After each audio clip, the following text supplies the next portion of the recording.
Hey everybody, and welcome to the first edition of Rouslin's opening round 3-ball, where I'm going to go over quickly some facts about the upcoming tournament that we're going to see this week. I'm going to go into the golf course a little bit. I'm going to go into a little bit of the daily fantasy preview and what type of contests are being offered and which ones are the focal point of the week.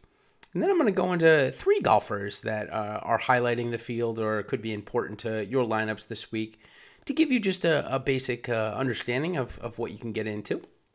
This content is going to be free on our YouTube channel, on the Awesemo YouTube channel every week.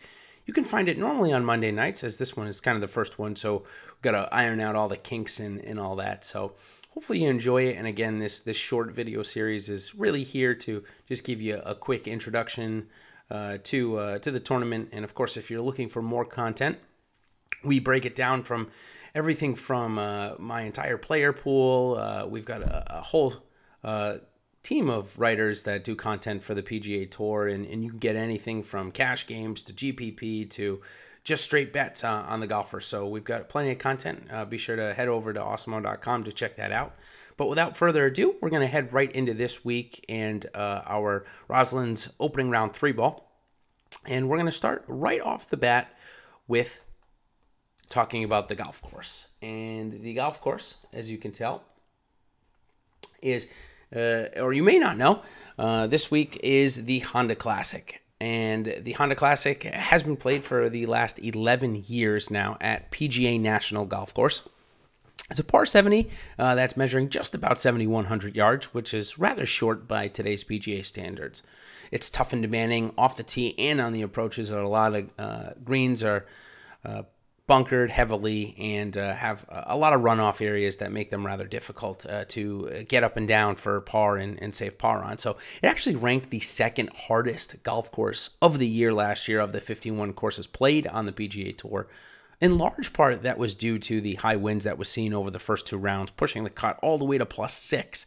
So if you were +5, you made it in. If you were +6, you did not last year, where normally that's around +1. And it normally ranks around the top 10 in hardest courses, but second was certainly the hardest it's been in quite some time. So speaking of the tournament, the Honda Classic, it's been around since the 70s now, and it's been played on PGA National, as I mentioned, for the last 11 years. 12 of the top 40 golfers in the world official World Golf Rankings are here to compete, which is actually a rather weak field, one of the weakest fields we've seen all year. However, that doesn't necessarily mean we're going to get low DraftKings prizes. As you can tell, we're getting 3 $100K to first place at 3 different buy-ins, the $544 and $444 buy-in, whereas FanDuel is offering us a $20,000 first place to the $7.77 buy-in. So even though we have a little bit of a weaker field, it looks like it's not hurting the prize pools, which is nice to see. So if you could tell on my video, as I said, working out some of the kinks here, so you might have seen some of the golfers that we're going to pick for our opening round 3-ball.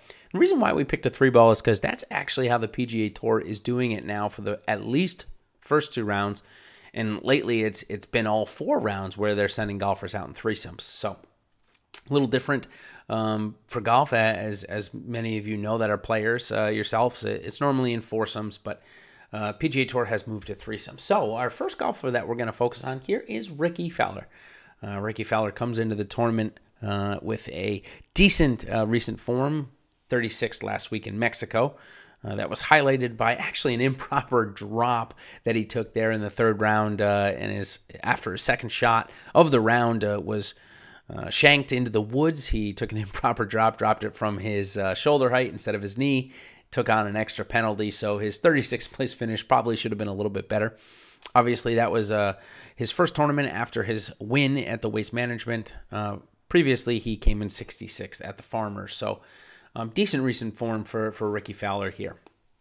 When we move on to his course history, however, it's kind of actually not however, it's actually a similar form to what he is now, a little bit topsy-turvy.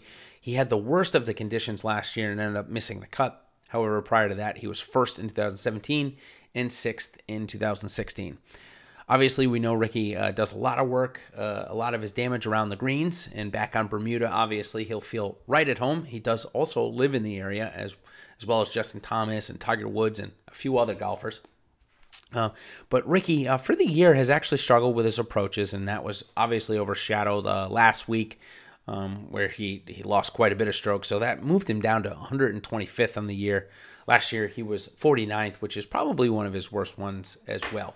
So maybe a little bit lacking in the strokes gain approach, but that's probably overshadowed a bit by some underlying factors. So not too much to be nervous of in the way of Rickie there, as he's our first golfer in the threesome. That'll transition us right over to Justin Thomas, our second golfer in the threesome, and he comes in as the pre-tournament favorite. He's at 5-1, which for a golf tournament is very short odds. His DraftKings price is reflected at $11,900, which is rather cheap compared to FanDuel, where he got the first $13,000 price tag of the year on either site.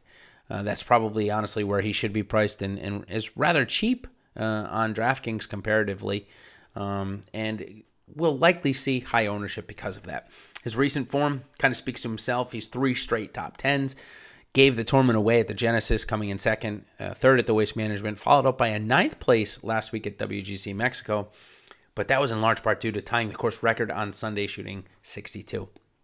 He did a lot of that damage off the tee and on his approach, where he's ranked first on the year.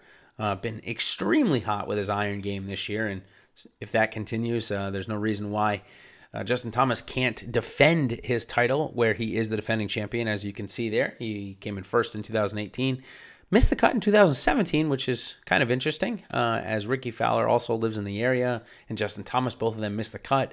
But in 2016, both had top 10. So almost like if the guys are in the tournament, they like to stick around for the weekend. If not, they like to sleep in, I guess. Some interesting stats there. So Justin Thomas, the pre-tournament favorite. Look for him to be right there come Sunday yet again. The third golfer in our featured threesome, our opening threesome, is Gary Woodland.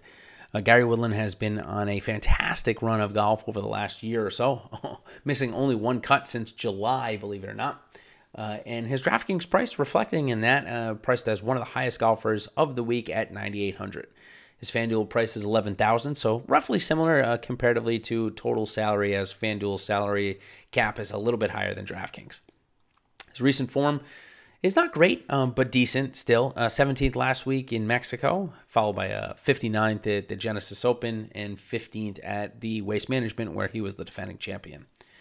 Gary normally does a lot of his damage off the tee and on his approach on the strokes gained, where he ranks 29th on the year this year and ranked 18th on the year last year. Obviously, the course history is a bit of a roller coaster here with Gary, coming in second in 2017, so the upside is there, but 49th in 2018 and 61st in 2016 means that we could be in for a wild ride for Gary, but obviously with the upside there, that's exactly what you should be looking for out of one of your top-end guys.